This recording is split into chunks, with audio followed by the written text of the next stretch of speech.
Praise Lord. आप सभी का मिडवीक सर्विस और ग्रेटर ग्रेस सर्विस में आप सभी का स्वागत है। ग्रेटर ग्रेस का मीन्स होता है महान अनुग्रह। परमेश्वर ने हमें महान अनुग्रह दिया है और इस महान अनुग्रह की वजह से आज हम यहाँ पर खड़े हुए हैं। आज हम यहाँ पर परमेश्वर की महिमा करते हैं। तो आइए हम लोग प्रार्थना करते हैं और अनुग्रह को मांगते हैं परमेश्वर से।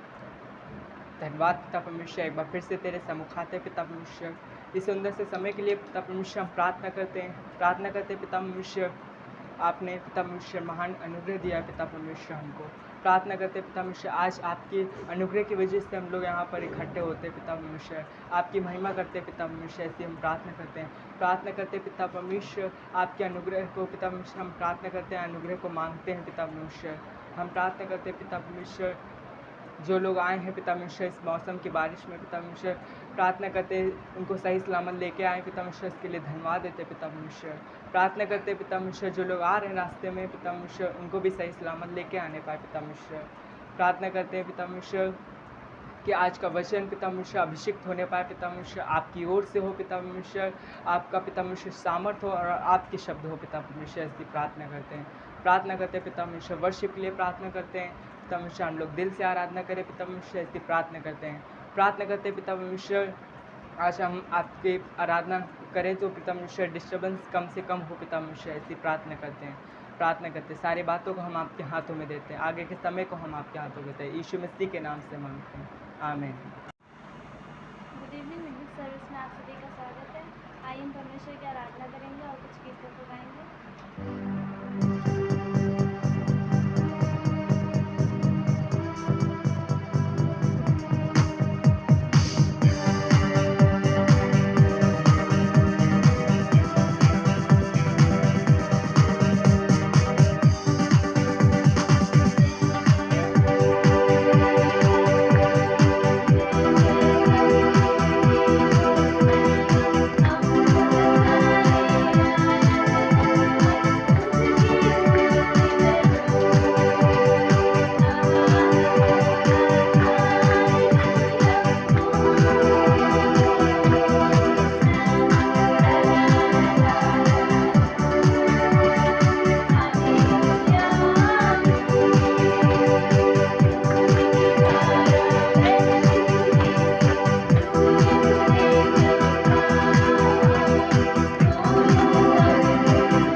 आपके जैसा कोई नहीं है पिता प्रभु यीशु मसीह। आपने हमारे पापों के लिए जान दी है पिता प्रभु यीशु मसीह, और एक दिन आप हमें लेने आओगे पिता प्रभु यीशु मसीह।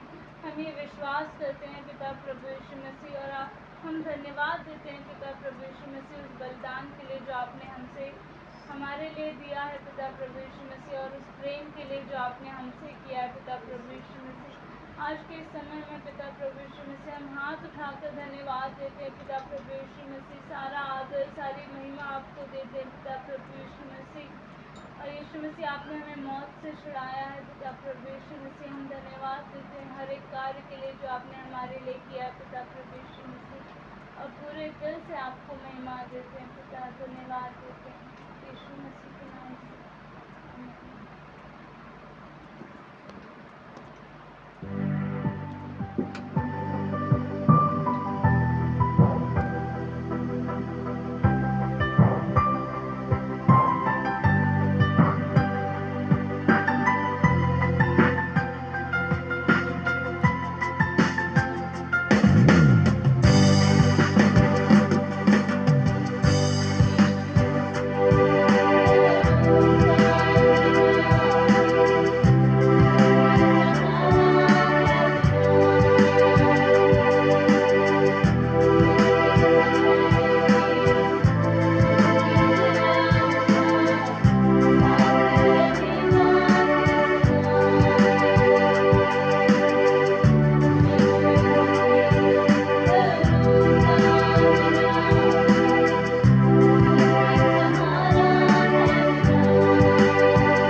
आपका नाम ऊंचा होने पाए पिता प्रभु, और हम में आपकी झलक दिखने पाए पिता प्रभु यीशु मसीह। हम आपसे आपका आशीष मांगते हैं पिता प्रभु यीशु मसीह, आपकी उपस्थिति मांगते हैं हमारे अंदर, हमारे बीच में पिता प्रभु यीशु मसीह। आज के समय को पिता प्रभु हम आपके हाथों में सौंपते हैं पिता प्रभु यीशु मसीह। आप हमें अगुवाई करिए पिता, हमारे हृदय को छूइए अपने वचनों के द्वारा पिता। आगे का समय आपके हाथों में देते हैं, यीशु मसीह के नाम से मांगते हैं, आमीन। आइए शुरू करेंगे। एक लड़का था और स्कूल जाते समय और आते समय उसकी एक आदत थी। जब वो स्कूल जाता था, जब आता था, तो रास्ते के बढ़िया बढ़िया पत्थर जो उसको अच्छे लगते थे वो अपने बैग में डालता जाता था और ढूंढता रहता, खोजता रहता। रास्ता चलता था तो देखता रहता था पत्थर किधर है, और जो भी उसको अच्छा लग जाता था, बढ़िया अच्छा जो पसंद आता था, वो पत्थर उठाता और बैग में डाल लेता। धीरे धीरे 1 दिन हो गया, 2 दिन हो गया, 3 दिन हो गया, 1 पत्थर, 2 पत्थर, 4 पत्थर, धीरे धीरे 20 पत्थर, 50 पत्थर। आप समझ पा रहे क्या हो रहा? धीरे धीरे उसका बैग उसको बहुत भारी लगने लगा। वो समझ नहीं पा रहा था भारी क्यों हो रहा है, छोटा था ना। एक दिन जब उठा नहीं पा रहा तो उसके घर वालों ने चेक किया, ये क्या सब भर के रखा है? बोले नहीं, मुझे पसंद है। तो एक एक करके पत्थर जब वो डालता गया तो एक दिन बैग बहुत भारी हो गया, है ना। वो पत्थरों को ढूंढता था, वो खोजता था। रास्ते में उसका ध्यान अन्य किसी चीज पे नहीं होता, सिर्फ पत्थर पे होता। और एक एक पत्थर करके एक दिन बहुत भारी हो गया।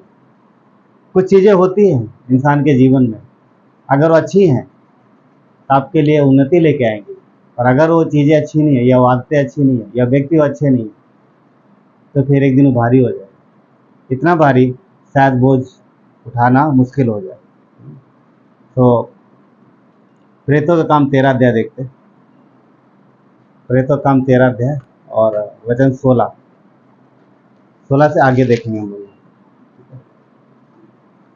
वचन 16 इस प्रकार कहता है, तब पौलुस ने खड़े होकर हाथ से संकेत करके कहा, हे इजराइलियों और परमेश्वर से डरने वाले सुनो। यहाँ पर एक अच्छी बात लिखी है, परमेश्वर से डरने वाले। उस समय पौलुस ने इजराइलियों को संबोधित किया, पर आगे लिखा है कि परमेश्वर से डरने वालों। ऑफकोर्स हम इजरायली नहीं हैं, पर हम परमेश्वर का भय मानने वाले लोग, परमेश्वर से डरने वाले लोग। क्या कहता सुनो 17, इन इजरायली लोगों के परमेश्वर ने हमारे बाप दादों को चुन लिया, और जब ये लोग मिस्र देश में परदेसी होकर रहते थे तो उनकी उन्नति की और बलवंत भुजा से निकाल लाया। पौलुस यहाँ पर इतिहास बता रहा है कि इजरायलियों के साथ क्या हुआ। तो वचन 18, वो कोई 40 वर्ष तक जंगल में उनकी सहायता रहा। क्या लिखा है कि परमेश्वर 40 वर्ष तक जंगल में उनकी सहायता रहा, यानी किसकी? इजरायलियों की क्या सहायता रहा? उनकी नादानियाँ, उनकी गलतियाँ, उनके गुनाह, वो जो करते थे आज्ञा उल्लंघन, वो सारी चीज़ें परमेश्वर सहायता रहा। देखो लिखा परमेश्वर सहायता है। कई बार अपने बच्चों गलतियों को सहन करता हो ना, वो सहायता रहा। आगे देखते 19, और कनान देश में 7 जातियों का नाश करके उनका देश कोई 450 वर्ष में इनकी मिरास में कर दिया। इसके बाद उसने शमूएल भविष्यवक्ता तक उन्हें न्यायी ठहराया। शमूएल भविष्यवक्ता तक उसने उन्हें न्याय दिए। इसके बाद उन्होंने एक राजा मांगा। किसने राजा मांगा? इजरायलियों ने राजा की मांग की कि मुझे राजा चाहिए, मुझे राजा चाहिए। उन्होंने राजा मांगा। तब परमेश्वर ने 40 वर्ष के लिए बेंजामिन के गोत्र में से एक मनुष्य अर्थात कीश के पुत्र शाऊल को उन पर राजा ठहराया। अब यहाँ पर शाऊल बता रहा है कि जब उन्होंने राजा मांगा इजरायलियों ने, तो परमेश्वर ने उनकी बात मान ली। हालांकि ये डिमांड सही नहीं थी, डिमांड गलत थी, क्योंकि परमेश्वर उनका राजा था। परमेश्वर उनका राजा था, पर उनको मनुष्यों के जैसा कोई राजा चाहिए, अन्य जातियों के जैसा। जिनके पास राजा था अन्य जातियों को, वो राजा को देखना चाहते थे, उसे छूना चाहते, उसके पीछे चलना चाहते। फिर भी परमेश्वर ने की बात मान ली और कहता है कि बेंजामिन के गोत्र में से कीस के पुत्र साउल को राजा ठहराया। वचन 22। फिर उसे अलग करके दाऊद को उनका राजा बनाया, जिसके विषय में उसने गवाही दी कि मुझे एक मनुष्य ईसे का पुत्र दाऊद मेरे मन के अनुसार मिल गया है, वही मेरी सारी इच्छा को पूरी करेगा। ठीक है, पहले एक राजा मिला, कौन कि साउल, ठीक है, बेंजामिन के गोत्र का, और परमेश्वर ने उसे हटा दिया। फिर दूसरा व्यक्ति चुना, किसको? दाऊद को। और दाऊद के विषय में परमेश्वर ने गवाही दी, क्या गवाही दी? कि यही मेरी इच्छा को पूरी करेगा और ये मेरे मन के अनुसार मिलेगा। तो यहाँ पर हम देखते हैं कि दाऊद जो है वो परमेश्वर के मन की इच्छा अनुसार चलता है, मन के पीछे चलता है। साउल को क्यों हटाया हम लोग देखेंगे। चलिए प्रार्थना करते हैं। प्यारे परमेश्वर, धन्यवाद देते हैं आपके दया और कृपा के लिए परमेश्वर। आपका अनुग्रह हम पर हो चुका है प्रभु, आपका अनुग्रह सदा का है परमेश्वर, और वो बड़ा है प्रभु। इसीलिए आज हम यहाँ पर खड़े हैं परमेश्वर, इसीलिए हम आज आपके वचन को प्रभु बोल पा रहे हैं पिता, आपके अनुग्रह के अनुसार आपके वचन को प्रभु हम समझ पा रहे हैं, क्योंकि आप हमें समझ देते हैं और आपके लोगों के साथ हम संगति कर पा रहे हैं पिता। धन्यवाद देते परमेश्वर, आपकी महिमा हो प्रभु ईश्वर। धन्यवाद देते हैं, राजाओं को राजा धन्यवाद देते हैं, सर्वशक्तिमान परमेश्वर, सारा आदर गौरव महिमा आपको देते हैं। प्रार्थना मसीह यीशु के नाम से मांगते हैं, आमीन।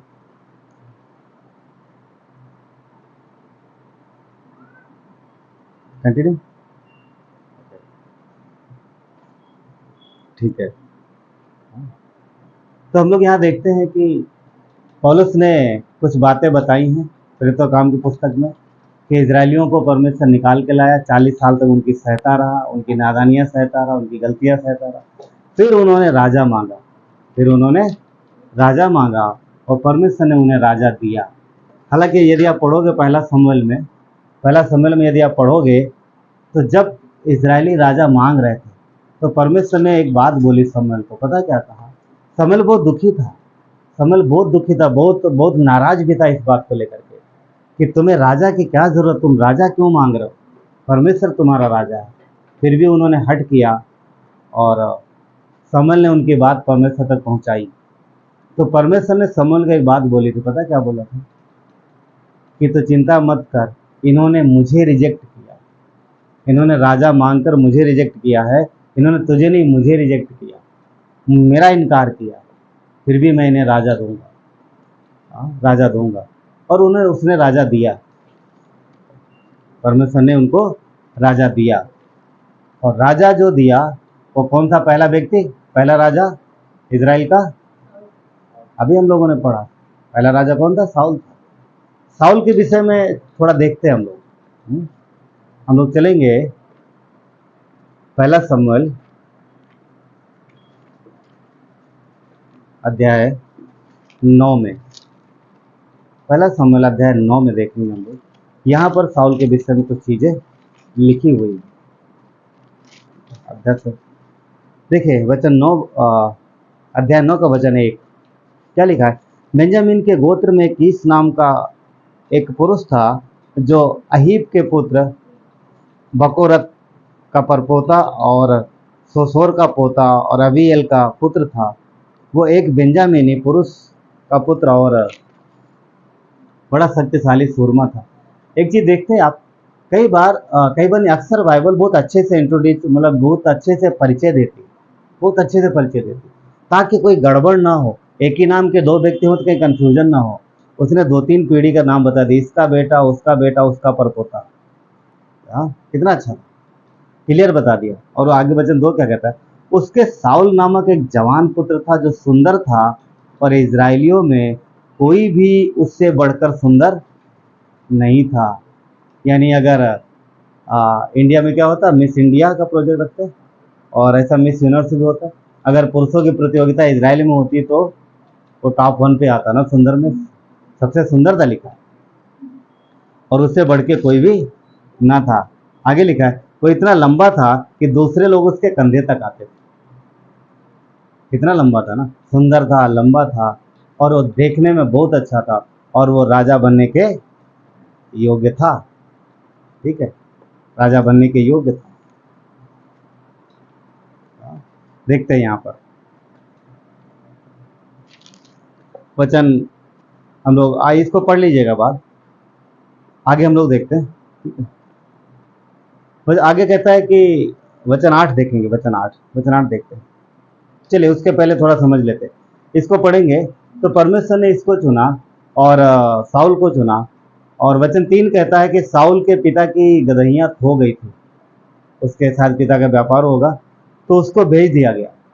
उसके पिता ने बोला जा गधे ढूंढ के लेके आ, और वो ढूंढ रहा, इधर उधर ढूंढ रहा सारे जगहों पर। वचन 8 तक उसको उसने ढूंढा और उसे नहीं मिली। और वचन 8 में क्या लिखा है? वचन 8 में लिखा है उसने साथ में उसने आपस में बात की, उसके साथ एक सेवक भी था। और साथ से देखते एक्चुअली, साउल ने अपने सेवक से कहा सुन, यदि इस पुरुष के पास, एक्चुअली उसे साउल की याद आई कि उसे मिल नहीं रही थी, गधैया मिल नहीं रही थी, उसे गधे मिल नहीं रहे थे। तो उसे पता चला कि यहाँ पर शमूएल रहता है, शमूएल जो है एक नबी है। तो उसने सोचा चलो हम लोग उससे पूछते हैं कि ये सब कहाँ पर हैं, ठीक है, कहाँ पर खो गई। तो वचन 7 कहता है, वचन 7 में लिखा है साउल ने अपने सेवक से कहा सुन, यदि हम उस पुरुष के पास चलें तो उसके लिए क्या ले चले। यानी वो परमेश्वर के जन के से मिलने जा रहा, परमेश्वर के व्यक्ति से मिलने जा रहा, तो खाली हाथ जाना उसको उचित नहीं लगा, क्योंकि कोई भी परमेश्वर के व्यक्ति के पास मिलने जब जाता तो खाली हाथ नहीं जाता। शायद उस समय लोगों को ये मानना था कि अगर परमेश्वर के पास जा रहे हैं तो खाली हाथ नहीं जाना, और परमेश्वर के लोगों के पास जा रहे हैं, परमेश्वर के सेवक के पास जा रहे हैं तो भी खाली हाथ नहीं जाना। तो उसने क्या कहा कि हमारे पास कुछ है नहीं, हाँ कुछ है नहीं।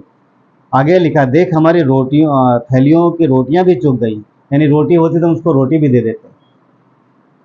ऐसा लग रहा है कि रोटी की कीमत उस समय बहुत ज़्यादा थी, है ना। आज कोई रोटी लेके आए, लो हम तुम्हारे लिए एक रोटी लेके आए, तो लोग बोले भाई रोटी लेके आया, हाँ और कुछ नहीं मिला, है ना। सोचे ना, अगर कोई आता घर में, क्या लाए, रोटी लाए, रोटी कहाँ से आए, अरे इतनी दूर दिल्ली से आ रहा है, गुजरात से आ रहा है, क्या लाए, रोटी लाए, रोटी लेके आए। तो ये क्या कहता है, हमारे पास रोटियां भी नहीं, यानी रोटी हम दे सकते थे। और क्या लिखा है, और भेंट योग्य कोई वस्तु ही नहीं जो हम परमेश्वर के उस जन को दें, हमारे पास क्या है। उसके सेवक ने उसका इस समाधान किया इस बात का।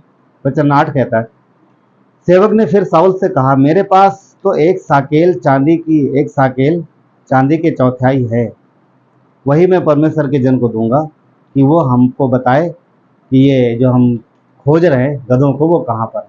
तो सेवक के पास थोड़ी चांदी थी, सेवक के पास, साउल के सेवक के पास। उसने बोला चांदी, हम चांदी दे देंगे। तो साउल बोला खुद रहा, चलो ठीक है, कुछ तो है हमें देने के लिए। हाँ, चांदी और सोना चढ़ाया जाता था ना परमेश्वर। एक बात लिखी वहाँ पर, क्या लिखा है,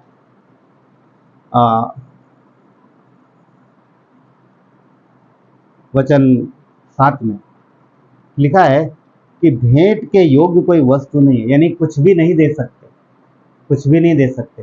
रोटियां दे सकते थे क्योंकि वो वचन के अनुसार थी, व्यवस्था के अनुसार थी। चांदी के लिए वो एग्री हो गया क्योंकि चांदी चढ़ाई जा सकती, चढ़ाई जा सकती थी, वो मान गया यहाँ पर। ठीक है, अब यहाँ पर आगे देखते हैं वचन 8 में हो गया। अब इधर देखोगे तो वो जाता है शमूएल के पास, शमूएल से बातचीत करता है, और शमूएल को पहले ही परमेश्वर बता देता कि एक व्यक्ति तेरे पास आएगा जो बेंजामिन के गोत्र का होगा, और उसको मैंने राजा के लिए चुना, उसको मैंने राजा के लिए चुना है। ठीक है, 16 अध्याय का नहीं, राजा 16 अध्याय भी नहीं, तो हम देखते हैं 10 अध्याय में उसका चुनाव होता है, साउल को राजा बना दिया जाता है, साउल राजा बन जाता है।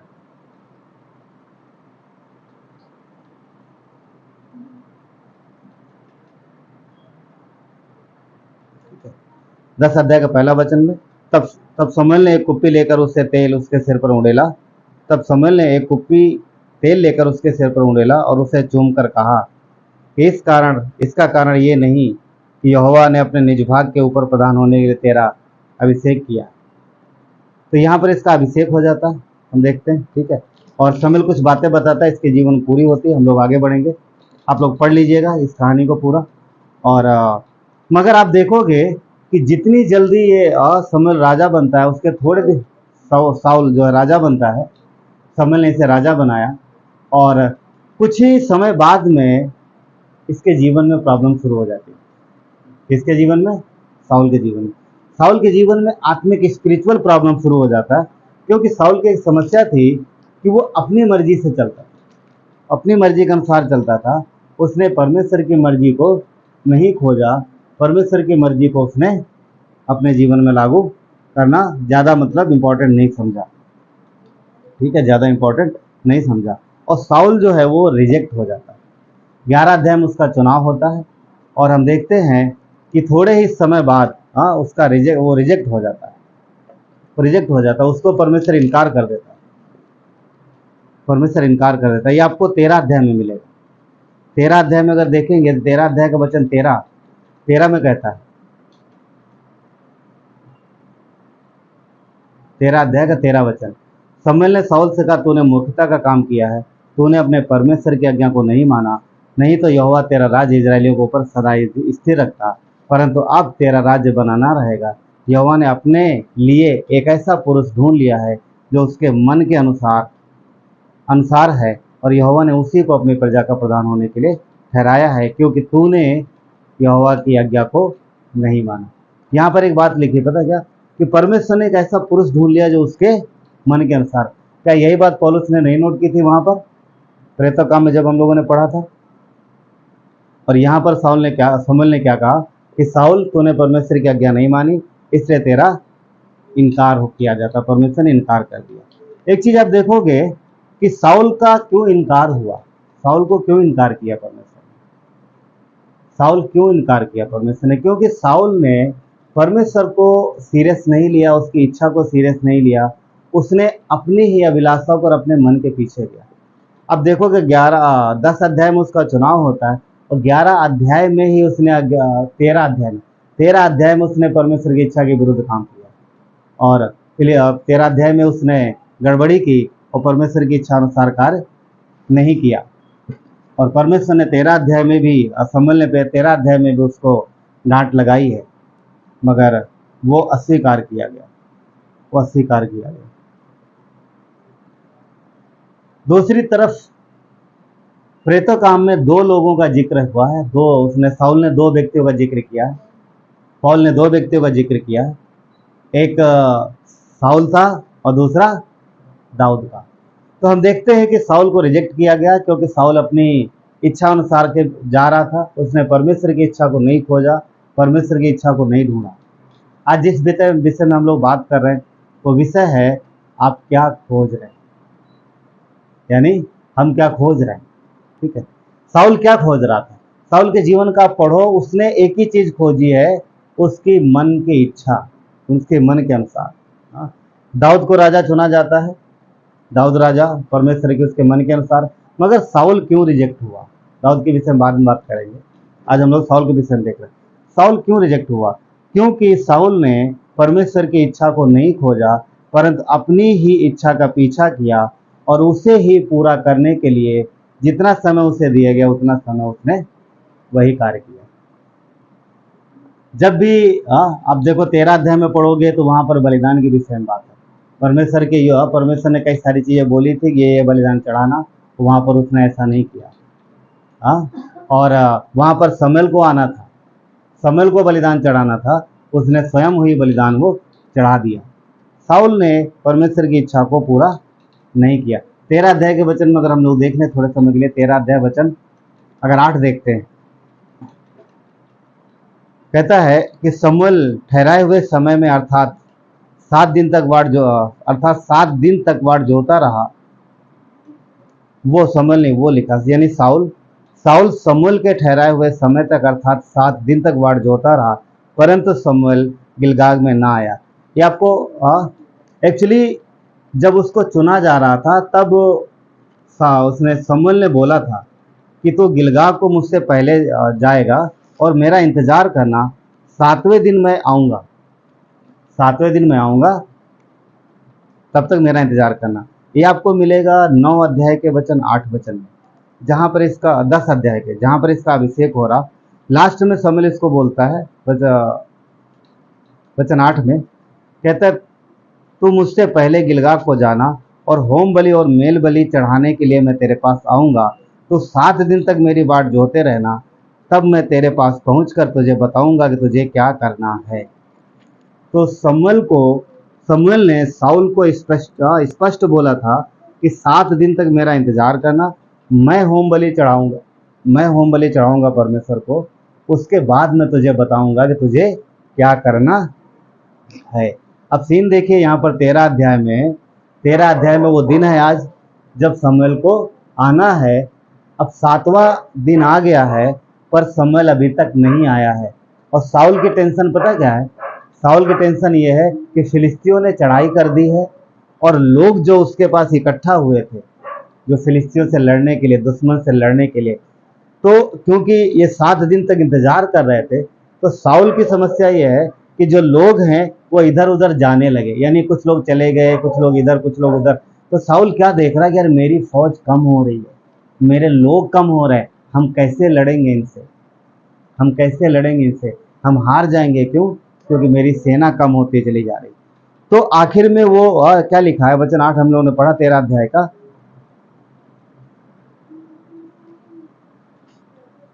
क्या लिखा है कि वो शमूएल के ठहराए हुए समय अर्थात 7 दिन तक बाट जोता रहा, परंतु शमूएल गिलगाद में ना आया और लोग उसके पास से इधर उधर होने लगे।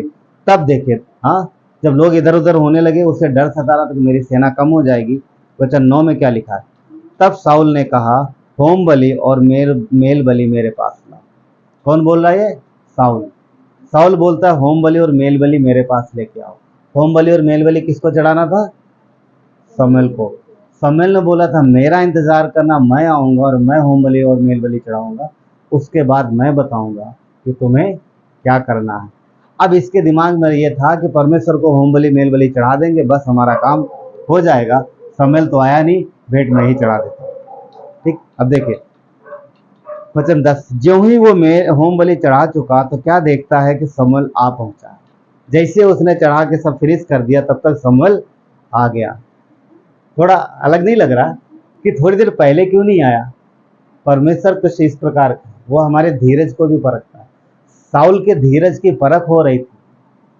शमूएल दिन खत्म होने के बाद नहीं आया, दिन रहते रहते आया, पर उसने क्या देखा? उसने परिस्थितियां देखी, अरे मेरे लोग इधर भागे जा रहे, कम होते जा रहे, फिलिस्तियों की सेना सामने, हम कैसे लड़ेंगे?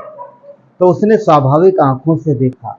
उसने क्या देखा? दुश्मन की सेना बहुत है और हमारे लोग कम होते जा रहे हैं, हम जीत नहीं पाएंगे। ये कैसा देखना? ये स्वाभाविक आंखों से देखना है। पर परमेश्वर के लोग स्वाभाविक आंखों से नहीं देखते, वो आत्मिक नजर से देखते। क्या परमेश्वर ने नहीं कहा कि युद्ध मेरा है, लड़ाई किसकी है? यहोवा की। मैं सोचता हूँ साउल के विषय में ऐसा क्यों किया उसने? क्योंकि साउल कहीं ना कहीं अनट्रेंड था, हाँ, और वो लोगों की ओर से रखा गया था, लोगों की मांग थी। ठीक है, वचन 10 क्या कहता है? जो ही होम बलि चढ़ा तो चुका, त्यों ही क्या देखता है कि शमूएल आ पहुंचा और साउल ने उससे मिलने के लिए नमस्कार करने को निकला। जब आया तो साउल आगे गया उसके पास, और 11 में शमूएल ने क्या कहा?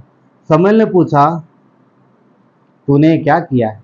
साउल ने कहा, जब मैंने देखा कि लोग मेरे पास से इधर उधर हो रहे हैं और तू ठहराए हुए दिनों के भीतर नहीं आया, तब देख रहे हैं, और फिलिस्ती मिकमास में इकट्ठा हुए, तब मैंने सोचा कि फिलिस्ती गिलगाद में मुझ पर अभी आ पड़ेंगे, और मैंने यहोवा से विनती नहीं की है, अतः मैंने अपनी इच्छा ना रहते हुए भी होम बलि चढ़ाया। ये एक्सक्यूज दे रहा वहाँ पर। क्या बोला? तूने बोला था मैं 7 दिन के अंदर आ जाऊंगा, 7 दिन का मेरा इंतजार करना, और तू उस समय आया नहीं। यहाँ पर क्या देख रहे? कई बार हम देखते हैं कि ऐसा जैसा साउल के साथ हो रहा है, कई बार हमारे आपके साथ भी हो सकता है। परमेश्वर धीरज को परखता है। आखिरी मोमेंट में आया, आखिरी लास्ट समय में आया, मगर कौन? शमूएल लास्ट समय में आया, लास्ट में, परंतु साउल धीरज नहीं रख पाया और यहाँ पर उसने गड़बड़ की, और परमेश्वर ने यहाँ पर उसका इनकार कर दिया कि अब तू राजा नहीं रहेगा, मैंने अपनी मर्जी से अपनी इच्छा अनुसार एक राजा चुन लिया।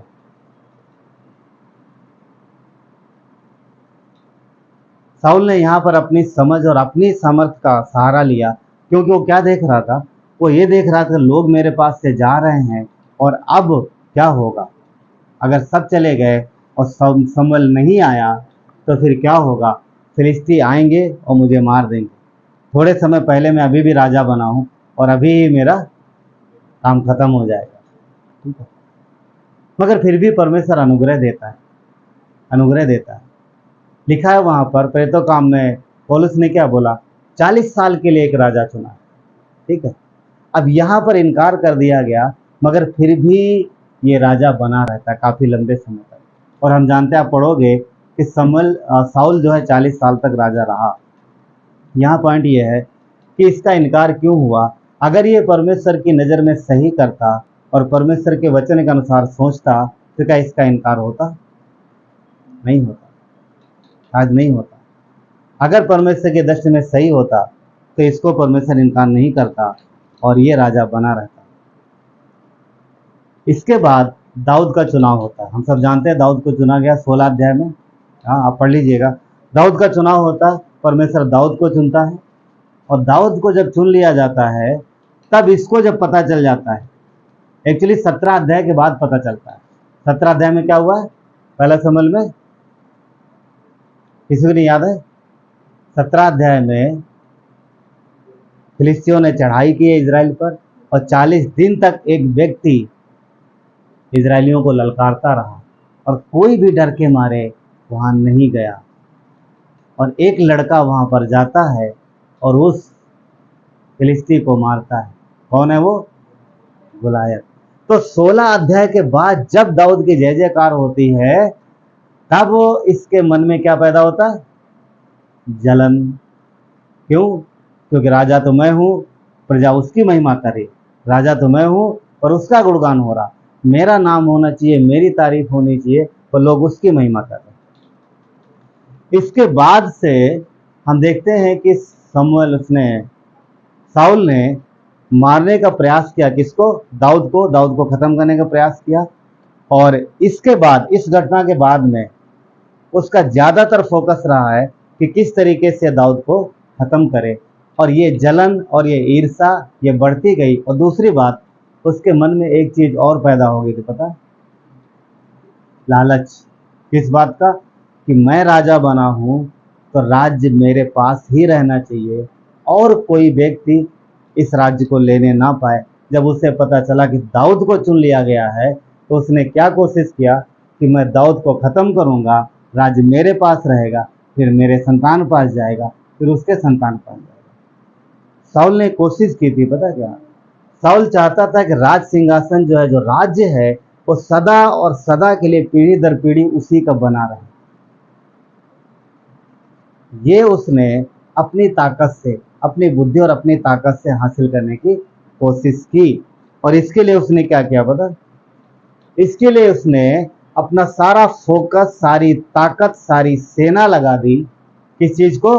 दाऊद को खोजने के लिए, कि दाऊद को ढूंढो, दाऊद को ढूंढो और उसे खत्म करो, उसे खत्म करो। सोचो, जो साउल की इच्छा थी कि राज्य मेरा बना रहे हमेशा के लिए, क्या ये परमेश्वर की इच्छा अनुसार चलता तो और परमेश्वर को जरूरत पड़ती दाऊद को चुनने की? में भी नहीं जरूरत पड़ती। इसने शुरू से ही परमेश्वर के विरुद्ध, परमेश्वर के अगेंस्ट में जा करके, या फिर कह सकते हो उसने ध्यान ही नहीं दिया उसकी क्या मर्जी है। प्रभु मुझे फर्क नहीं पड़ता तेरी क्या मर्जी है, मुझे फर्क पड़ता है इस बात से कि मेरी मर्जी पूरी हो जाए। मैं राजा हूं, अब मेरी चलेगी, मैं राजा हूं, मेरी इच्छा पूरी होगी। साउल ने अपने जीवन का काफी बड़ा एक भाग सिर्फ दाऊद को ढूंढने में लगा दिया, दाऊद को खोजने में लगा दिया, पर परमेश्वर ने उसे कभी भी दाऊद को मिलने नहीं दिया। यानी परमेश्वर ने कभी भी दाऊद तक उसे पहुंचने नहीं दिया। राजा बनने के पहले साउल किसको खोज रहा था? गधों को। राजा बनने से पहले वो गधों को खोज रहा था। अब राज्य को बचा के रखने के लिए बाकी का समय वो दाऊद को खोज रहा है। क्या ये बेवकूफी वाला काम नहीं कर रहा? परमेश्वर ने जिसको चुना है उसके चुने हुए अभिषिक्त व्यक्ति को खोज रहा है। कहीं ना कहीं परमेश्वर को चैलेंज दे रहा कि तुमने जिसको चुना मैं उसे मार के अपना राज्य स्थापित करूंगा, है ना? बोल सकते बेवकूफी भरा काम। राजा बनने के पहले गधों को खोज रहा राजा बनने के बाद में वो दाऊद को खोज रहा, दाऊद को खोज रहा, और सारी उम्र यही करता रहा, सारी उम्र यही करता रहा, और इसी अभिलाषा में, इसी लालसा में खोजता रहा, परंतु कभी भी वो पा नहीं पाया। उसकी इच्छा थी क्या कि दाऊद को पाए और उसे खत्म करे, मगर हाँ, इसी बीच में दाऊद ने उसे जरूर पा लिया। परमेश्वर का वचन कहता 2 बार, कितनी बार? 2 बार साउल उसके ऐसे नजदीक आ गया कि चाहे तो वो उसे खत्म कर सके, और दोनों बार दाऊद ने हाथ नहीं लगाया। क्यों? क्या बोला? ये परमेश्वर का अभिषिक्त है, परमेश्वर ने इसे चुना है और इसको सजा वही देगा। यहाँ पर एक बढ़िया लेसन है, पता है क्या? बहुत अच्छा लेसन है। अगर कलीसिया में कभी कुछ होता है, वैसे तो मैं विश्वास करता हूँ कलीसिया में कभी कुछ होने नहीं चाहिए, क्योंकि परमेश्वर कहता है अपने से ज़्यादा अपने पड़ोसी से प्रेम करो। यदि आप परमेश्वर का वचन फॉलो करते हैं तो मैं नहीं समझूंगा कभी आपका झगड़ा इस लेवल तक किसी से पहुंचेगा जैसा यहाँ पर दिखाई दे रहा है। परंतु फिर भी एक बात यह है कि कभी भी किसी के प्रति ऐसा कभी भी हो तो उसको परमेश्वर के हाथ में छोड़ दो। अगर किसी के प्रति मनमुटाव हो या कुछ भी है, आप और विश्वासी है, तो उसको परमेश्वर के हाथ में छोड़ दो। आप उसे बुरा भला मत बोलो, ना ही उसके खिलाफ कोई षड्यंत्र बनाओ, कोई षड्यंत्र रचो, या ही किसी और के सामने उसके कामों का मतलब या उसकी तौहीन को जो भी अच्छा नहीं है। क्यों? क्योंकि वो भी परमेश्वर के द्वारा चुना गया है और आप भी परमेश्वर के द्वारा चुने गए। तो लेखा लेने का जो काम है वो परमेश्वर का है।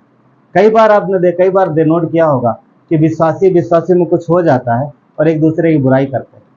हाँ, अरे उन्होंने ये किया, विश्वासी होके क्या ऐसा करना चाहिए? अच्छी बात नहीं है। परमेश्वर ने आपको चुना, परमेश्वर ने उसको चुना, आप दोनों एक ही जगह पर हो, तो इसलिए परमेश्वर के हाथ में छोड़ो, क्योंकि परमेश्वर हमारी लड़ाई लड़ता है, वही हमारे मुकदमे को लड़ता है ना। दाऊद के जीवन में देखते थोड़ा, दाऊद जब राजा नहीं था तो राजा चुने जाने से पहले क्या करता था? वो अपने पिता की भेड़ बकरियां चराता। दोनों में फर्क देखो, दाऊद और साउल में। साउल राजा बनने से पहले क्या था? गधों को ढूंढ रहा था। दाऊद राजा बनने के पहले क्या था? वो भेड़ बकरियों को खोजता, यानी कोई इधर उधर जाता, भेड़ बकरियों को खोज रहा था, भेड़ बकरियों को चरा रहा था, और साथ ही साथ परमेश्वर को खोज रहा था। भेड़ बकरी चराते समय, हाँ, भेड़ बकरी चराते समय ऑफकोर्स छोटी उम्र से ही वो परमेश्वर को खोज रहा था। वो गधों को, दाऊद ने कभी गधों को नहीं खोजा, पर साउल खोजा। उसके काम भी थोड़ा वैसे मिलते जुलते थे, मगर दाऊद देखो शुरू से वो चरवाहा है, भेड़ बकरियों को चरा रहा और परमेश्वर को खोज रहा। कैसे साबित होता है कि वो चरवाही करते समय भी वो परमेश्वर को खोज रहा था? पिता ने, देखो दोनों के पिता ने काम दिया था। साउल के पिता ने भी काम दिया था, दाऊद के पिता ने भी काम दिया। यहाँ पर दाऊद अपने पिता का काम करते हुए, भेड़ बकरी चराते हुए परमेश्वर के साथ एक अच्छा रिश्ता बना पाया। कैसे साबित होता है? क्योंकि जब उसने गुलायत को मारा, आपको पता है जब उसने गुलायत को मारा तब क्या था? क्या वो साउल का कर्मचारी था? बिल्कुल नहीं। कौन था वो चरवाहा था। चरवाहे के एक दिन वहीं से अपने भाइयों को रोटी देने आया था, जो सेना में सैनिक थे, वो रोटी देने आया था, और उसका भाई बोला था मुझे मालूम है तेरे मन में क्या चल रहा है। क्यों? 17 अध्याय पहुंचने से पहले उसका अभिषेक हो गया था, सारे भाइयों के सामने सबके सब रिजेक्ट हो गए थे और उसका चुनाव हुआ था। तो भाइयों को पता है कि ये अगला राजा है, तो उसके भाइयों ने से बोला तो मुझे मालूम है तेरे मन में क्या चल रहा है, तो लड़ाई देखने आया क्या चल रहा है, अगला राजा मैं होऊंगा। कैसे चल रहा काम यहाँ पर ना, और किसी को नहीं पता, पर उनको पता था, भाइयों को पता था कि ये अगला राजा होगा। तो उनके मन में थोड़ा जलिस थी, पर वो आया कहाँ से था उसे फर्क नहीं पड़ा। समझ चला गया, वो फिर अपना काम करा। क्यों? क्योंकि उसको इतना पता था अगर परमेश्वर ने मुझे राजा बनाया है या बनाना है तभी मेरा अभिषेक किया है, तो जब उसने मेरा अभिषेक किया सही समय पर वो मुझे बनाएगा। खुद से कोशिश नहीं की। दाऊद के जीवन में आप देखोगे उसने अपने आप को बढ़ाने के लिए खुद से कभी कोशिश नहीं की। उसने खुद की प्रशंसा नहीं चाही कि आओ भाई मेरी तारीफ करो, नहीं, कभी नहीं, कभी नहीं। ना ही अपने दुश्मनों को कभी बुरा चाहा। वो रोया है अपने लिए, तकलीफ के लिए, मगर परमेश्वर के सामने। तो यहाँ पर कैसे साबित हो रहा कि जब वो चरवाही कर रहा था तब भी परमेश्वर को वो खोज रहा था। पता, पहला शमूएल का 17 अध्याय, वहां पर दाऊद से लड़ने के लिए जब पूरी सेना हार गई, इवन साउल भी तंबू में छुपा बैठा है। क्यों? क्योंकि गुलायत तो उससे भी लंबा है। साउल के विषय में क्या लिखा है? इजराइल में उससे लंबा कोई नहीं था, सब उसके कंधे तक आते थे। गुलायत को देखा तो शायद वो कंधे के नीचे होगा। मे भी गुलायत बहुत लंबा था और बहुत लंबा चौड़ा था। कहने मतलब सोचो, जब साउल उससे छोटा था तो बाकी इजरायली तो कहाँ पहुंच रहे? शायद कमर तक उसके गुलायत के।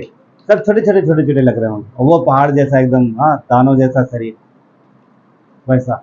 इसीलिए क्योंकि छोटा मोटा नहीं था, नहीं सब लड़ते, एक एक करके लड़ना था और किसी की हिम्मत नहीं थी। 40 दिन थोड़े नहीं होते, 40 दिन तक उसे वो ललकारता रहा। 40वें दिन दाऊद आया। यहाँ पर जब दाऊद जाता है, इस बात से पता लगता है कि दाऊद का रिलेशन कितना अच्छा था बकरियां, भेड़ बकरी चराते समय। आप समझ पा रहे हैं बात को? बच्चा छोटा है, ज्यादा उम्र नहीं, 12-13 साल जितना भी है, पर इतनी ही उम्र में कितना अच्छा रिलेशन उसका परमेश्वर के साथ। हाँ, यूथ था, यंगस्टर था, ज्यादा एज नहीं था, कितना अच्छा रिलेशन उसका। तो ये दिखता है कि दाऊद हमेशा से उसने परमेश्वर की खोज की, परमेश्वर की इच्छा की खोज की, परमेश्वर की इच्छा अनुसार चला। हाँ, उसने वो ढूंढा है। और दूसरी बात, जब वो राजा चुन लिया गया, राजा चुने जाने के बाद, जब वो साउल से भाग रहा था, चुना गया है, बना नहीं है, साउल से भाग रहा, जंगलों में कभी इधर कभी उधर, गुफा में कहाँ कहाँ वो भाग रहा। तब वो क्या कर रहा? तब किसको खोज रहा है? तब भी वो परमेश्वर को खोज रहा है। क्यों? क्योंकि आप भजन संहिता पढ़ते, सब लोग पढ़ते, ज्यादातर भजन संहिता 60% भजन संहिता दाऊद ने लिखी है। और वो भजन संहिता का 60% भजन संहिता का ज्यादातर भाग कहाँ पर लिखा गया पता? जब वो साउल के डर के मारे जंगलों में, गुफाओं में, पहाड़ों में भाग रहा। ज्यादातर भजन संहिता उस समय लिखी गई साउल के, दाऊद के द्वारा। तब भी वो परमेश्वर की खोज में लगा। हाँ, कितनी बार लिखा ना, मैं परमेश्वर को खोजता हूँ, मैं यहोवा को पुकारता हूँ, लिखा पड़ा ना। वो सब उस समय है, तो उस समय भी परमेश्वर को खोज रहा। उसको फिक्र नहीं है कि साउल कहाँ पर है, वो क्या कर रहा। जब पता लग जाता था आ रहा, तो दूसरी जगह भाग जाता, और परमेश्वर से पूछता था किधर जाऊँ, तो परमेश्वर उसे बताता। समझ पा रहे? तो सारी उम्र उसने यही किया और परमेश्वर को खोजा, जब तक वो राजा नहीं बना। राजा बन जाने के बाद अब तो परमेश्वर को खोजना बंद करो भाई, अब तो राजा बन गए हो, है ना। राजा बन जाने के बाद भी वो परमेश्वर को खोजता रहा। और एक दिन जब अपने महल में लेटा हुआ था, लेटे लेटे उसे एक विचार आया, और अगले दिन उसने एक नबी को बताया। क्या बताया? क्या बोला? मैं महल में रहता हूँ, परमेश्वर तंबू में रहता है। ये अच्छी बात नहीं है। मेरा परमेश्वर जिसने मुझे राजा बनाया, जिसने मुझे इस योग्य ठहराया, जिसने मुझे भेड़ बकरियों के चराई करने से निकाल के अपनी प्रजा का चरवाहा बनाया, वो परमेश्वर जो सर्वशक्तिमान है, वो परमेश्वर जो सारे से सबका सबसे ऊंचा है, वो तंबू में रहता है और मैं महल में रहता हूँ। आखिरी तक दाऊद का हार्ट परमेश्वर के लिए रहा, और परमेश्वर ने अफकोर्स उसे मना कर दिया कि तू मेरा महल नहीं बना पाएगा, यानी मेरा भवन नहीं बना पाएगा। और उसने सारा अरेंजमेंट कर दिया, जो भी चाहिए था, लकड़ी पत्थर एवरीथिंग, ताकि उसका बेटा सुलेमान आए और तुरंत महल बनाने लगे, उसको कुछ ना लेना पड़े। सुलेमान ने महल बनाया, परमेश्वर का भवन बनाया ना, परमेश्वर का भवन बनाया, सब जानते हैं, मगर सुलेमान को कुछ लाना नहीं पड़ा, सब अरेंजमेंट उसने दाऊद ने कर दिया था। और दाऊद का जीवन परमेश्वर को इतना पसंद आया कि दाऊद, परमेश्वर ने क्या बोला? मसीह जब आएगा तो इसी के वंश से आएगा। और मसीह किस नाम से जाना है, कैसे पुकारा जाएगा? मसीह को लोग कैसे जानेंगे? दाऊद की संतान। ये परमेश्वर ने उसे दिया कि इसी वंश से आएगा, और मसीह भी दाऊद के संतान के द्वारा पहचाना जाएगा। याद है एक बार जब यीशु मसीह सड़क के किनारे जा रहे थे, सड़क जा रहे थे, तो 2 अंधे बैठे थे सड़क के किनारे, हाँ, और भीड़ थी वहां पर, और उन्होंने क्या पुकारा? हे दाऊद की संतान हम पे। तो मसीह आएगा, दाऊद की संतान कहलाएगा। तो दाऊद का जीवन इतना अच्छा था, इतना बढ़िया राजा था, परमेश्वर को खोजा, परमेश्वर के पीछे चला। जिस राजगद्दी को, जिस सिंहासन को, जिस राज्य को साउल ने चाहा, अपनी ताकत से हासिल करना चाहा, अपनी बुद्धि से हासिल करना चाहा कि वो ये चाह रहा था कि वो सिंहासन, वो राजगद्दी, वो राजपाट उसके पास रहे, उसके वंश के पास रहे, सदा के लिए रहे। पर वो कभी पा नहीं पाया। क्यों? क्योंकि अपनी समझ से, अपनी ताकत से वो पाना चाह रहा था। मगर उसी राजगद्दी, उसी राजपाट को परमेश्वर ने दाऊद को दे दिया सदा के लिए। क्या दाऊद ने कोशिश की? नहीं, बिल्कुल नहीं। क्या अपनी तरफ से कोशिश की? नहीं, बिल्कुल नहीं। तो सोच सकता था इसकी वजह से मुझे कितनी परेशानी हो रही, गुफाओं में रह रहा हूँ, मैं जंगलों में रह रहा हूँ, बच्चों के लिए खाना नहीं है, पहनने यहाँ पीने के लिए पानी नहीं है, ना रहने के लिए कोई जगह नहीं है, कभी पहाड़ों में सो, कभी पत्थर में सो, कभी गुफाओं में सो। हाँ, ये कितनी तकलीफ होती है। मौका मिला पर फिर भी मारा नहीं। क्यों? परमेश्वर इसको सजा देगा, मैं नहीं। तो जिस चीज को साउल नहीं पा सका अपनी बुद्धि और समझ से, जिस राजपाट को, परमेश्वर ने उसे दाऊद को दे दिया ना, दाऊद को दे दिया। कई बार पता क्या है, हम सोच सकते हैं कि साउल को क्यों नहीं मिला, क्योंकि उसकी इच्छा सही नहीं था, उसका उद्देश्य सही नहीं था। वो परमेश्वर की इच्छा अनुसार नहीं मांग रहा था, परमेश्वर की इच्छा अनुसार पाना नहीं चाह रहा था, उसकी अभिलाषा बढ़ गई थी, इसीलिए परमेश्वर के चुने हुए व्यक्ति के खिलाफ था। पर परमेश्वर का अनुग्रह देखो कि दाऊद को चाहता, साउल को चाहता तो मार देता, मगर उसे पूरा समय दिया। किस चीज का मौका दिया? सुधरने का मौका दिया। मगर वो नहीं सुधरा और उसकी अभिलाषा बढ़ती गई और उसी अभिलाषा में वो मर गया। अपनी अभिलाषा के विरुद्ध मांग रहा था। याकूब कहता नहीं 4:3 में, तुम मांगते हो तुम्हें मिलता नहीं, क्यों? क्योंकि तुम बुरी अभिलाषाओं के अनुसार मांगते हो, यानी परमेश्वर की इच्छा अनुसार नहीं मांगते। हमारे आपके विषय में कहता है कि कलीसिया के लोग कई बार अभिलाषा, उनके जो उद्देश्य है वो सही नहीं होता, परमेश्वर की इच्छा अनुसार नहीं होता, मांगते इसलिए मिलता नहीं। और अभिलाषा जब बढ़ जाती है तो पाप को जन्म देती है, पाप को जन्म देती है। याकूब में क्या कहता है? याकूब 1:14 और 15, याकूब 1:14 और 15 क्या कहता है? परंतु प्रत्येक व्यक्ति अपनी ही अभिलाषा में खींचकर और फंसकर परीक्षा में पड़ता है। और फिर लिखा है, फिर अभिलाषा गर्भवती होकर पाप को जनती है, और पाप जब बढ़ जाता है तो मृत्यु उत्पन्न करता है। पाप जब बढ़ जाता है तो मृत्यु उत्पन्न करता है। साउल अपनी अभिलाषा को लेकर के चला गया, धरती छोड़ गया, मगर वो चीज कभी पूरी नहीं हुई। यहाँ पर 2 शब्द हैं वचन 14 में, याकूब 1:14 में, खिंचकर और फंसकर। खिंचकर और फंसकर, एक शब्द का पर्याप्त नहीं था, दोनों दो लिखना क्या जरूरी था? और दोनों जरूरी। अभिलाषा जो है पहले खींचती है किसी भी चीज को लेकर के, कोई भी वस्तु हो सकती है, कोई व्यक्ति हो सकता है, कोई काम हो सकता है, धन दौलत हो सकता है, कोई भी चीज हो सकती है जो आपको अट्रैक्ट करती है, जो खींचती है। मैं कई बार बता चुका हूँ कि अभिलाषा एक चुम्बक के जैसा होता है, चुम्बक के जैसा ना, जो लोहे को अपनी तरफ खींचता है।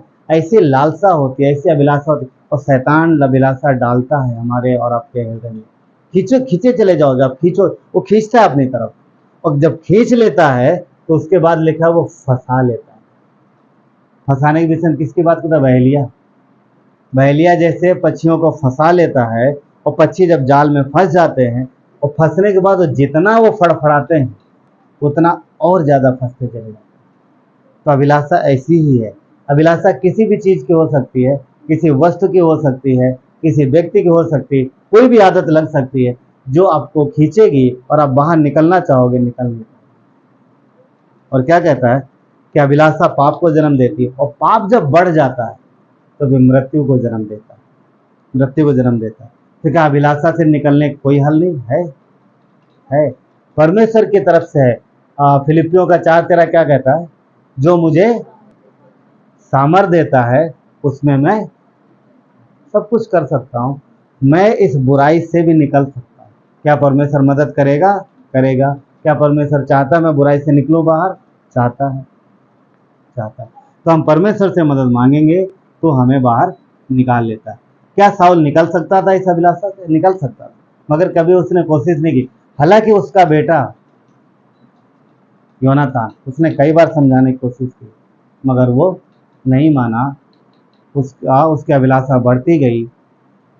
अब हमें और आपको ये सोचना है, साउल के जीवन से हम लोग ये चीज़ सीख सकते हैं शैतान ने उसके जीवन में अभिलाषा डाली, उसके मन में अभिलाषा डाली कि तू राजा बन गया है, तो कोशिश कर, क्योंकि पावर है तेरे पास, ताकत है तेरे पास, सब कुछ है तेरे पास, तू अपनी ताकत से अपना राज सिंहासन, ये राजपाट बचा सकता है, और जो भी तेरे रास्ते में है उसको खत्म कर सकता है। क्या ऐसी बातें इतिहास में नहीं मिलती? बहुत बार मिलती। जो भी राजा बन जाता वो कोशिश करता मैं ही राजा बना रहा हूँ और अपने सामने की सारी जो बाधाएं उसको हटा दूँ, मगर कोई भी हमेशा बना नहीं रहता। परमेश्वर उसको हटाता और दूसरा लेके आता है, दूसरा लेके आता है। तो अभिलाषा जो है कुछ भी करा सकती है। तो खोजना क्या, सारी उम्र जो है वो साउल खोजता रहा इन्हीं सारी चीज़ों को, अपने मन की भावनाओं को, अपनी इच्छाओं को, अपनी अभिलाषाओं को पूरा करता। कभी उसने परमेश्वर को नहीं खोजा। खोजा भी तो परमेश्वर की इच्छा के विरुद्ध किसको खोजा? दाऊद को खोजा, जो सही नहीं था। जो किया भी वो भी गलत किया। पर दाऊद के जीवन से देखेंगे उसने सदा परमेश्वर को खोजा। जब राजा नहीं था तब भी, जब अभिषेक नहीं हुआ था तब भी, जब अभिषेक कर दिया गया तब भी, जब राजा बन गया तब भी, आखिरी समय तक, आखिरी समय तक राजा बना रहा। और परमेश्वर ने जो उसे दिया, दाऊद को जो दिया, वो सदा उसका बना रहा और कभी उसे छीना नहीं गया, कभी उससे छीना नहीं गया। साउल ने परमेश्वर की इच्छा के विरुद्ध जाकर सब कुछ खो दिया। वो सब पाना चाहता था। कौन? साउल सब पाना चाहता था। परमेश्वर की इच्छा के विरुद्ध जाकर उसने जाकर सब पाना चाहता था, पर सब खो दिया, सब कुछ खो गया। उसके पास कुछ नहीं रहा, ना उसके पास ना उसके लोगों के पास। पर दाऊद ने परमेश्वर की इच्छा को खोज करके सब पा लिया। जो उसने पाया वो सदा तक बना रहा, इवन आज तक भी बना, आज भी बना और स्वर्ग में भी बना। परमेश्वर ने क्या बोला कि इसके वंश से, दाऊद के वंश में हमेशा राजा बने रहेंगे। और वो राजा जो मसीह है, तो दाऊद के वंश से आया।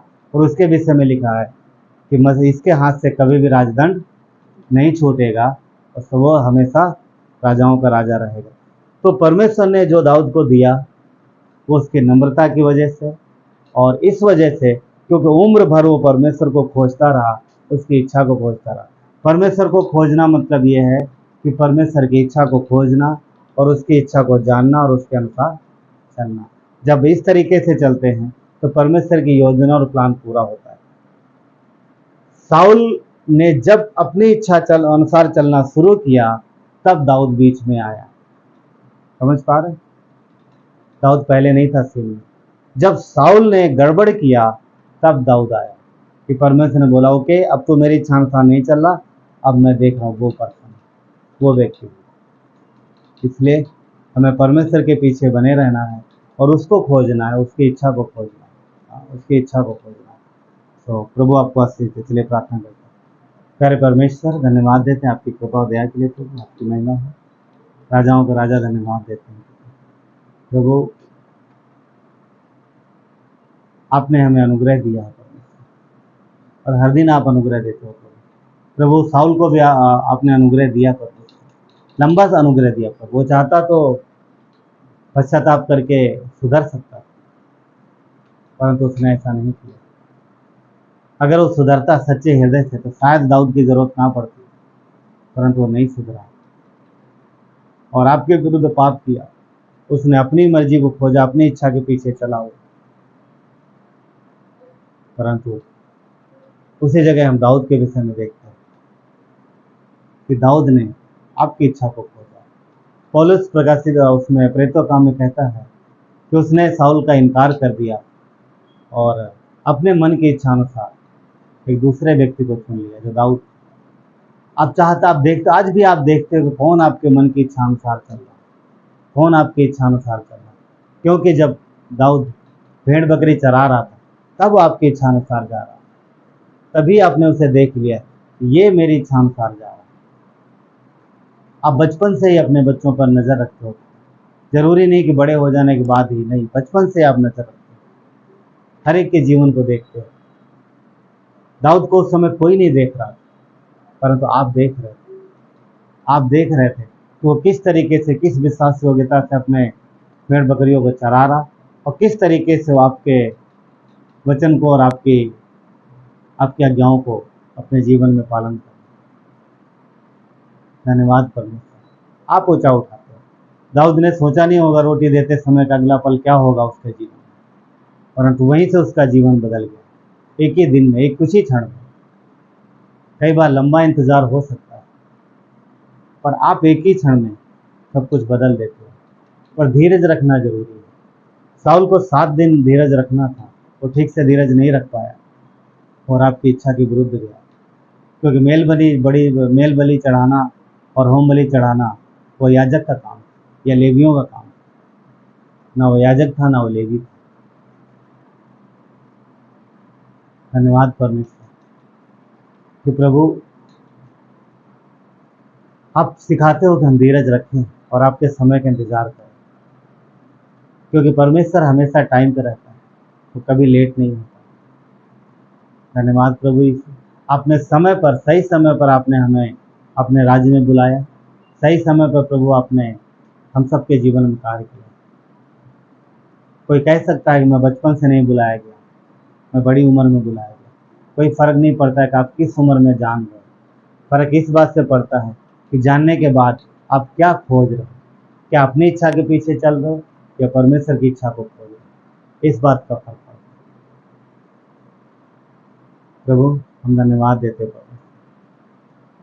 प्रभु, आपकी इच्छा को आपको खोजना और उसके पीछे चलने का हृदय दो, क्योंकि जब हम आपकी इच्छा को खोजेंगे प्रभु तो आप बढ़ के देते, उम्मीद से बढ़ के देते। दाऊद ने कभी नहीं सोचा होगा कि इस प्रकार की आशीष उसे मिलने वाली। जब अब्राहम को आशीष दी गई तो उसके द्वारा जुड़ जाती है, कभी नहीं सोचा होगा। पर आप सोचते हो, आप प्लान करते हो। वचन कहता है कि आप अच्छी योजनाएं बनाते हो, भली योजना, बढ़िया योजना बनाते हो। आपके प्लान अद्भुत है हम सबके जीवन के लिए। तो इसलिए परमेश्वर शैतान छलावा दिखा करता है प्रभु, और बहुत सारी चीज़ों में फंसाता है। हम उसकी तरफ ना देख करके, परिस्थितियों और हालातों को ना देख करके हम आपको देखते हैं। जैसे दाऊद ने गुलायत का शरीर नहीं देखा, उसकी लंबाई चौड़ाई नहीं देखी, उसकी ताकत नहीं देखी, उसने आपको देखा। क्योंकि वो जानता था कि परमेश्वर की सामर्थ और ताकत सबसे बड़ी है और ये कुछ नहीं कर सकता। उसे ये भी पता था कि उसका परमेश्वर उसके साथ, और ये बातें उसे तब पता चल पाई जब आपकी इच्छा की खोज करके आपकी आज्ञा के अनुसार चला। तभी वो जान पाया कि परमेश्वर उसके साथ है। हम कभी भी नहीं जान पाएंगे कि परमेश्वर साथ में है या नहीं मदद के लिए, जब तक हम उसकी इच्छानुसार नहीं चलेंगे। धन्यवाद परमेश्वर, आपकी महिमा होती है। धन्यवाद देते हैं, आपने हमारे लिए क्रूस पे जान दिया, आपने हमारे लिए बलिदान किया, अपना बलिदान दिया, आपने लहू बहाया। धन्यवाद परमेश्वर, आप आखिरी बलिदान है, अब हमें और किसी बलिदान की आवश्यकता नहीं। धन्यवाद प्रभु इन सारी बातों के लिए। धन्यवाद देते हैं, सारा आदर गौरव महिमा आपको देते हैं। प्रार्थना विनती उद्धार करता मसीह यीशु के नाम से, आमीन।